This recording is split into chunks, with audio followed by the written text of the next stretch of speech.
आज जे आंदोलन करण्यात आलेलं आहे ते औरंगाबाद शहराचे जे रस्ते त्याची काय परिस्थिती आहे हे आपल्या सगळ्यांना माहीत झालेलं आहे।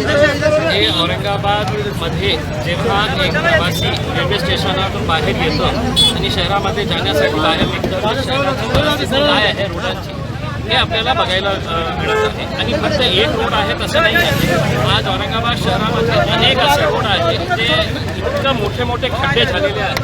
म्हणजे आज जे आंदोलन करण्यात आलेलं आहे हे जे लोक आलेले आहेत म्हणजे त्यांना फक्त हे दर्शवायचं आहे की असा औरंगाबादमध्ये आपण आकाशातून बघितलं ना तर असं वाटतं की एक वेगळा काही एक प्लॅनेट आपल्या शहरामध्ये तयार झालेला आहे। म्हणून एक आंदोलनाच्या द्वारे आम्ही औरंगाबाद महानगरपालिकांना एक सूचना देता की 8 दिवसाच्या आत तुम्ही औरंगाबाद शहरातले सगळे गड्डे भरले नाही तर आम्ही पुन्हा रस्त्यात येऊ आणि रस्त्यात एक मोठा आंदोलन आम्ही उभा करू। हे कोणत्या एका राजनीतिक पक्षाचा मुद्दा नाही आहे, हे शहराचा मुद्दा आहे। आणि आमची अपेक्षा हे आहे की औरंगाबाद शहरामध्ये राहणारे जे कोणी लोक असतील ते सगळं या आंदोलनामध्ये सहभागी असतील। कारण काय आहे की आपण टॅक्सेस भरतो, आपल्याकडे औरंगाबादला स्मार्ट सिटीचा दर्जा देण्यात आलेला आहे, कोट्यवधी रुपये केंद्र सरकारने याला आपल्याला दिलेले आहे। मग अशा प्रकारचं स्मार्ट सिटी पाहिजे का? आम्हाला नाही पाहिजे असं प्रकारची स्मार्ट सिटी।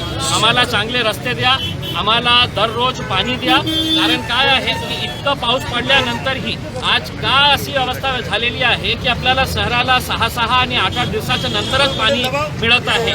हे कुणाच्यामुळे तर मागच्या 20-25 वर्षापासून जे महानगरपालिकामध्ये सत्तेचा मजा लुटत होते, आता सरकार बरखास्त झालेली आहे, प्रशासन कोणी नाही आहे।